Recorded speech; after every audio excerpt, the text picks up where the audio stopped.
हाँ जी, तो क्या पोजीशन है, सब लोग ठीक हो ना। तो आज हमने जी करना है जी, हमारे पास टाइप्स ऑफ मेजरमेंट कौन कौन सी होती हैं। ठीक है, तो एक हमारे पास होती है जी इंग्लिश और एक होती है मैट्रिक।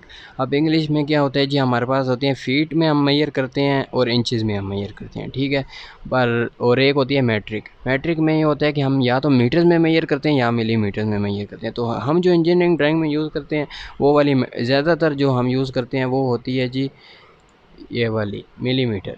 ठीक है, तो ये हमारे पास एक स्टैंडर्ड यूनिट होता है मिलीमीटर, जिसे हम ना इंजीनियरिंग ड्राइंग में ज़्यादातर यूज़ करते हैं। इंचेस भी यूज़ कर सकते हैं, फिट भी, पर जो हमारे लिंक है वो इससे इस वाली से है। उसके बाद स्टैंडर्ड लाइन टाइप। ठीक है, तो अब हमारे पास बताया हुआ है कि जी ये देखें, the various different looking line use on technical और engineering drawing, each style line has standard name. ठीक है, जो हम डिफरेंट लाइन यूज़ करते हैं ना हमें इंजीनियरिंग ड्राइंग में, तो हर लाइन का ना हमारे पास एक कोई नाम है। ठीक है, तो अब वो हम डिफरेंट पर्पज़ के लिए यूज़ कर सकते हैं, जिस तरह जो आपको लास्ट लेक्चर में भी बताया था, अगर आपने नहीं देखा तो जाके लाजमी देखें। तो जिस तरह थिक होगी, थिन होगी, सेंटर होगी, तो हमारे पास डिफरेंट उसके फंक्शन होते हैं। तो उसके बाद ये देखें नंबर 1 पे आ गई ऑब्जेक्ट और विजिबल लाइन। ठीक है, विजिबल लाइन और ऑब्जेक्ट वाली कौन सी थी, बिल्कुल ठीक पे जान रहे हैं, कंटिन्यूस थिक लाइन। ठीक है, थिक वाली। तो उसके लिए आपको पेंसिल भी आपको बता दी है कि आपने कौन सी पेंसिल यूज़ करनी है। तो अब ये देखें, अब हमारे पास ना, आप ऐसे अज्यूम करें एग्जांपल ना, आपका घर है। ठीक है, अब आपका जो घर है ना, आप कोई बाहर ना, आप रोड पे खड़ा हुआ है तो आपका घर देख रहे हैं। आपके घर में जो बाहर बाहर से उसे नज़र आएगा ना, बाहर से क्या उसे नज़र आएगा, सिर्फ दीवार ही नज़र आएगी, या कोई इस तरह कर्व हुई चीज़ होगी, तो इस तरह वाली चीज़ें नज़र आएंगी ना, जो बाहर से उसे नज़र आ रही है ना चीज़ें, तो वो हमने ड्रा करनी है जी विजिबल लाइन से। और विजिबल लाइन कौन सी होती है, थिक वाली। तो ये हमारे पास सिंपल है। उसके बाद आ जाती है हिडन और डैश लाइन। ठीक है, हिडन और डैश लाइन वो इस तरह वाली जो थी डैश लाइंस, उसमें जी हमारे पास अब क्या है, अब जो बाहर रोड पे बंदा आपका घर जो देख रहा है, ठीक है, उसे बाहर आपकी सिर्फ दीवारें नज़र आ रही हैं, पर घर के अंदर भी तो चीज़ें हैं ना। ठीक है, कोई टेबल पड़ा, फर्ज करें कोई टेबल है, या कोई अंदर अंदर कोई चीज़ बनी हुई है, कोई पिलर बना हुआ है, तो अब उसे नज़र नहीं आ रहा अंदर पिलर, पर है तो है ना। तो जो अब हिडन चीज़ें होती हैं ना, वो हम ड्रा करते हैं जी इस चीज़ से। ठीक है, ये डैश लाइन से। उसके बाद है जी एक्सटेंशन लाइन। अब ये हमारे पास डायग्राम है। ठीक है, ये हम एक्सटेंशन लाइन यूज़ करते हैं डायमेंशन को शो करने के लिए। ठीक है, इस तरह हम ना वर्टिकल या हॉरिजॉन्टल ना स्ट्रेच कर देते हैं। ठीक है, तो ये हमारे पास आ गई है जी एक्सटेंशन लाइन। ये जो नज़र आ रही है ना, ये चीज़ और ये चीज़, ये हमारे पास एक्सटेंशन लाइन है। उसके बाद है जी नेक्स्ट डायमेंशन लाइन। अब एक्सटेंशन लाइन तो ये थी, अब एक्सटेंशन लाइन हम किस लिए यूज़ करते हैं जी, डायमेंशन लाइन को शो करने के लिए। और डायमेंशन कौन सी लाइन होती है, ये इसके दोनों साइड पे ना एरो होता है, ये नज़र आ रहा है एरो, और यहाँ पर है हम डायमेंशन कोई भी शो कर सकते हैं, 20 है, 30 है, वो जितनी भी है। उसके बाद है जी लैडर लाइन। लैडर लाइन आपको पहले भी बताया था। तो ये होता है जी एक, जो हमारे पास डायग्राम होती है ना, डायग्राम, ठीक है, उसके अंदर हम नहीं शो करते डायमेंशन। उस डायग्राम के ना बाहर जो हम डायमेंशन शो करते हैं ना, उसको हम बोलते हैं लैडर लाइन। ठीक है, तो अब ये चेक करें, ये हमारे पास डायग्राम है। ठीक है, ये पूरी डायग्राम बनी हुई है, पर जो इस सर्कल का ना रेडियस हम अंदर भी शो कर सकते थे। ठीक है, या डायमीटर, पर हमने ना इस डायग्राम के बाहर शो किया। अब यहाँ पर होगा 50, इसका फ़र्ज़ करें ये रेडियस है या डायमीटर है, तो ये जो हमने डायग्राम के बाहर शो करी है ना, तो वो हो गया जी हमारे पास लैडर लाइन। ठीक है, बस सिंपल इसका। और ये इसका ये होता है कि एरो होता है। ठीक है, जो जिस हमने फ़र्ज़ करें इसकी हमने शो करनी है, तो ये इसने बनाया हुआ है, ये एरो होगा पहले, और फिर इस तरह लाइन होगी, फिर इस तरह होगी, तो ऐसे करके ऐसे, और ये एरो है आगे।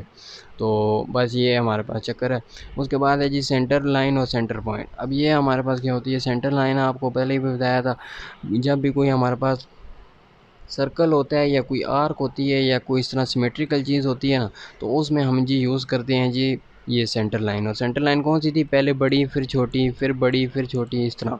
तो अब ये चेक करें, ये सर्कल बना हुआ है, इसमें इसने वही किया हुआ है, इस तरह हम करते हैं।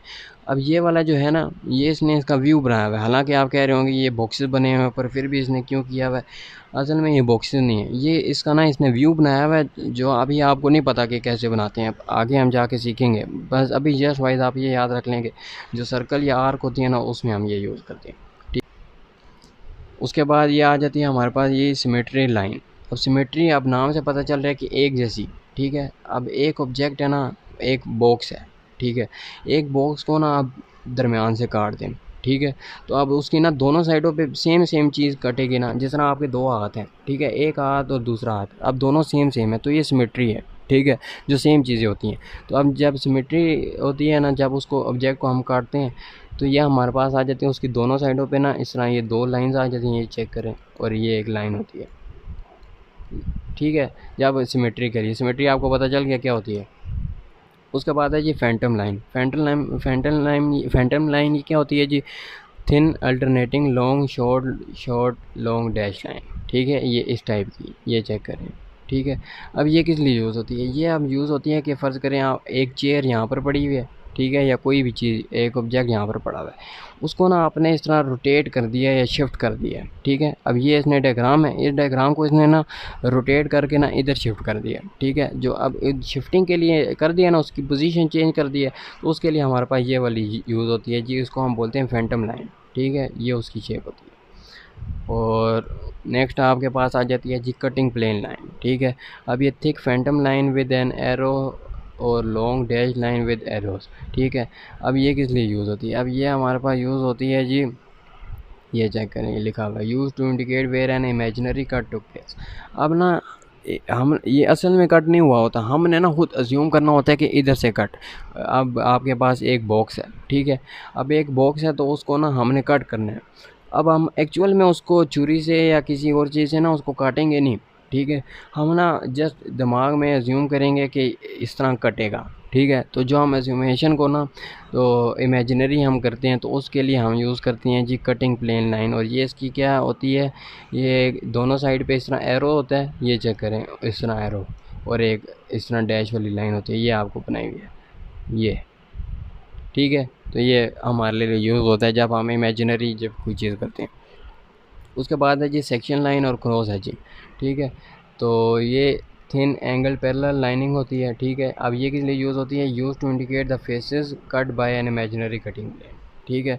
अब ये देखें, अब जो हमारे पास ये जो पिछली थी ना कटिंग प्लेन लाइन, तो अब अब हम जो कट करेंगे इमेजिनरी में, असल में तो हम नहीं कट करें, हम सोच में अपनी कट करें, जो हम कट करें वो डिफरेंट डायरेक्शन से हो सकता है, डिफरेंट तरीके से हो सकता है, डिफरेंट उसकी पोजीशन हो सकती है कटिंग की, ठीक है।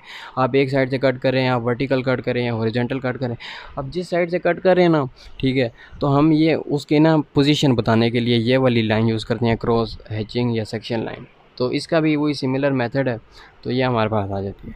उसके बाद है जी ब्रेक लाइन, ठीक है। अब ब्रेक लाइन क्या है जी, हमारे पास ना एक बहुत लार्ज पोर्शन है, ठीक है। तो अब उसको ना हमने ना, अब फ़र्ज़ करें एक लाइन है 1 से लेकर 10 लाख तक, ठीक है, 10 लाख तक। अब हम सारी लाइन तो नहीं शो कर सकते, ठीक है, तो उस वजह से हम ना थोड़ी सी बना के, तो ये वाला हमारे पास होती है उसकी लाइन, ये ब्रेक लाइन होती है। अब हम ना करके ब्रेक लाइन कर देते हैं और फाइनल लिख देते हैं, तो ये हमारे पास ना एज अ सारी शो करती है, ठीक है। इसका मतलब होता है सारी 1 से लेकर 10,000 है जितनी भी है, तो ये हमारे पास चक्कर आ गया। उसके बाद जी हमारे पास ये बताया हुआ है कि अब हमने लाइन की विड्थ कितनी यूज़ करनी है, ठीक है। तो अब हम ना हमारे पास ड्राइंग की रेंज होती है 0.13 भी कर सकते हैं, 1825 3557 और 1 मिलीमीटर। अब आपको पहले भी बताया था, मिलीमीटर जो हमारे पास होता है वो स्टैंडर्ड यूनिट होता है, ठीक है। और रेशो भी आप ये चेक कर सकते हैं कि आपने जो थिन लाइन बनानी है और थिक लाइन बनानी है उसकी क्या रेशो होनी चाहिए। तो ये बताया हुआ है कि जो रेशो होनी चाहिए वो नॉट लेस देन 1:2, इससे ज़्यादा ही होनी चाहिए, इससे कम नहीं होनी चाहिए। जो थिन लाइन है ना, जो थिक लाइन है वो थिन लाइन से डबल ज़्यादा होनी चाहिए, डबल एटलीस्ट है, उससे ज़्यादा भी हो सकती है, 3 दफ़ा ज़्यादा गाढ़ी है या मोटी है, इस तरह। तो ये था जी आज का हमारा लेक्चर। तो उम्मीद है आपको सारा समझ आया होगा, अगर नहीं आया तो बिल्कुल कमेंट में मुझे करके बताना है कि ये चीज़ भाई ये चीज़ समझ नहीं आई, तो फिर हम उसको जी दोबारा देखेंगे। ओके जी।